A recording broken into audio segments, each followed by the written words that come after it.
Welcome back to Smoky Ribs. If you watched last week's video, you see me do a Cuban sandwich that was just phenomenal. Excellent flavors.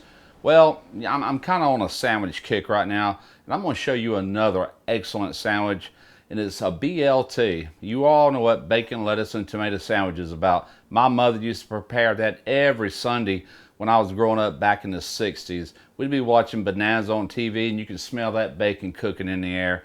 Well, this is going to be a kicked up version of a BLT, more of a Gulf Coast version of it. It's getting real popular down in Florida, Alabama, Mississippi. Fixing to show you how to do it. Stay tuned. If you want to cook backyard barbecue till you get your feel, you come to the right place. Roast your smoky ribs. Smoky ribs. All right, one thing that got me wanting to do this coastal style BLT was the fact that I just made some homemade bacon. I spent the last 8 days, I reckon, making this bacon. I cured it with a good cure, put it in Ziploc bags in the refrigerator, and from there it went into my electric smoker. And I didn't even plug it up. I used a coal smoker, a coal smoke generator right in the bottom to give me the smoke that I needed. And the temperature outside was like 77, 78 degrees, which is perfect for doing bacon. And anyway, after that, I removed it. After about a 4 or 5 hour smoke, I removed it, put it in the fridge, had to set for 2 days so all the smoke would distribute and all the flavors begin to develop. And I've got right here just a portion of this pork belly. This is a small portion. This thing was huge, but the best bacon comes right through the center of it. And on the other ends, I also smoked that. Going to utilize that in beans and whatnot. If you're interested in watching me or seeing how I did this bacon, leave it in the comments. You want to see a bacon video. If not, we're just going to skip it. But anyway, I'm going to take this bacon and I'm going to slice it up here on my meat slicer. We're getting ready to start with that. And from there, we're going to build this sandwich.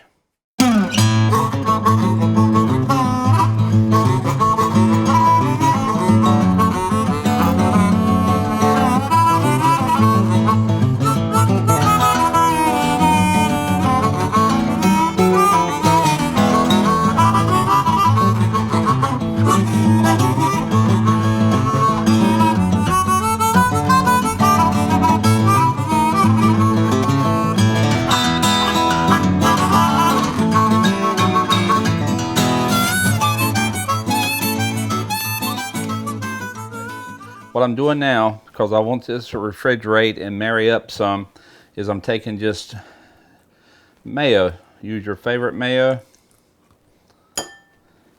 I'm not measuring into this. It's strictly by feel. So far, I'd say that's around that's probably about 5 or 6 tablespoons.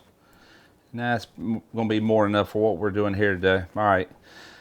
Now, I've got 1 head of garlic that I put at 400 degrees in the oven, wrapped up in aluminum foil. I drizzled olive oil, a little salt, a little pepper. It's roasted garlic. I'm making a roasted garlic aioli for these sandwiches. Just take that and squeeze all your garlic out. Oh yeah. Now you talk about flavor town. That's it right there. All right, I just cut up a whole lemon. I'm not using the whole lemon. Matter of fact, I'm not even using half of a lemon. I just want a little bit of juice to brighten this up a little bit. That should be plenty right there. A little cracked black pepper.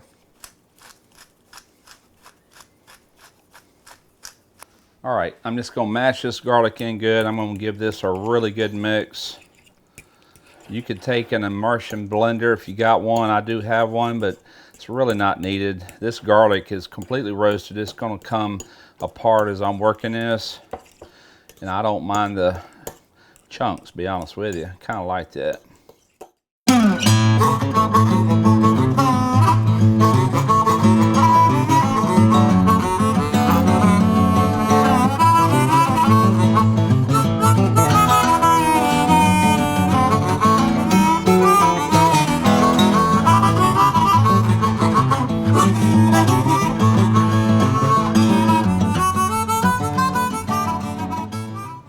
I've got my aioli in the refrigerator. Now I'm going to take my oysters. These are fresh Gulf oysters, and they are looking good. Look at the size of these. Oh yeah.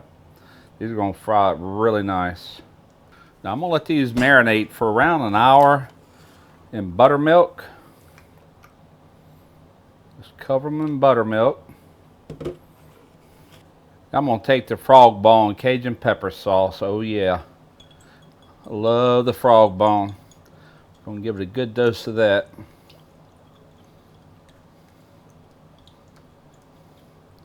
Probably about 2 to 3 tablespoons. Who's measuring? Give all that a good mix. All right, we're going to let these marinate for around an hour, at least an hour. Now I'm going to get the batter ready for these oysters. I'm using masa. You can find this in your ethnic section of your supermarket. This is nothing more but a real fine corn flour. I don't use cornmeal. I don't care for the grit, but I do like the corn flavor. So I'm going about 50% of this. Now I'm going in with about 50% of all-purpose flour. Not measuring, just eyeballing. That looks pretty close there. All right, now you got to season your batter. And what I'm using is my favorite. It's the Frog Bone all-purpose Cajun seasoning.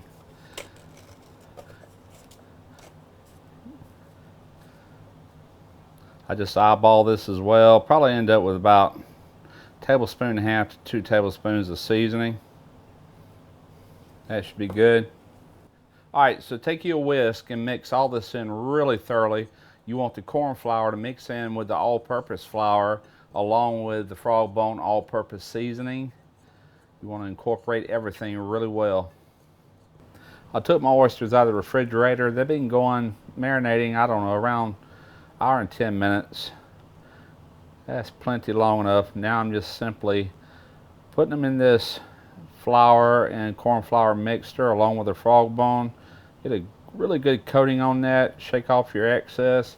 I'm going to stack these up over here on this tray. I got my oil heating up over here.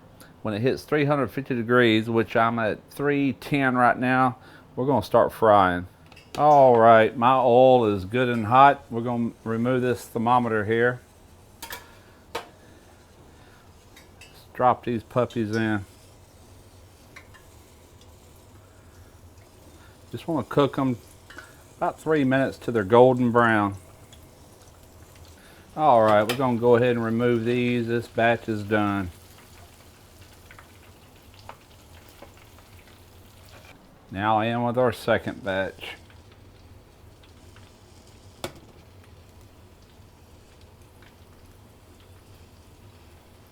Yeah, these are beginning to float. It won't be long now. All right, I just dropped in 8 ounces of brie. I crumbled it up. We're just giving this a good melt. I did remove the rind from this. We are getting ready to put together a Gulf Coast BLT. All right, I've got all the elements ready. We're going to put a sandwich together. Let's start with this one right here. We're going to take some of this roasted garlic mayo that I made. I did toast my buns up, by the way. This is a French bread. Really good French bread made right there in New Orleans. All right, let's do our other bottom piece here.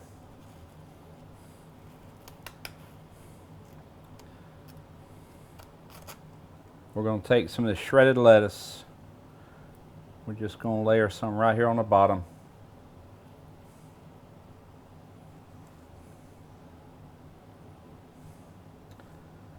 Now we're going to lay on some fresh tomato.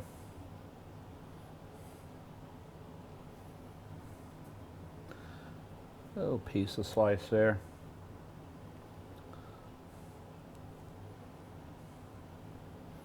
Take a little black pepper here.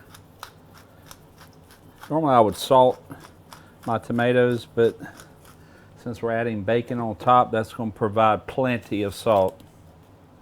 Let's layer the bacon on.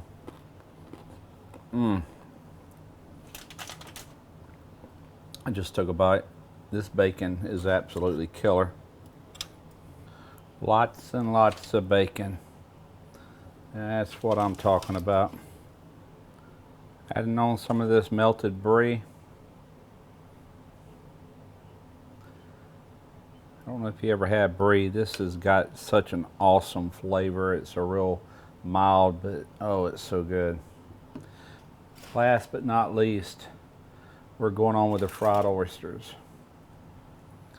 Can you imagine what this is going to taste like? I know I can. A little bit more of the roasted garlic aioli for the top side.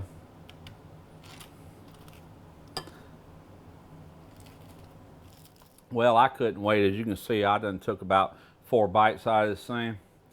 You don't need to see me bite it. Take my word for it. This is killer. The textures and the flavors are unreal. This bread is probably my most favorite bread in the world. This is a French bread that's made right there in New Orleans, and I'm lucky enough to be able to get it over here in Mississippi. But if you can't find a French bread, maybe a good Italian loaf, any kind of real crusty bread that's tender on the inside would work with this. But that garlic aioli, killer. The homemade bacon, of course, you can use your store-bought bacon. This bacon really is good. I added certain seasonings to this that you normally would not get in a store-bought bacon. Got the fried oysters out of the Gulf of Mexico, man. These oysters are premium. I really didn't think I'd be able to find oysters this time of year because we're just about out of season. But I did, and they look good. They're beautiful. Taste wonderful. Give this a try. You can't go wrong. Till next time, smoky ribs.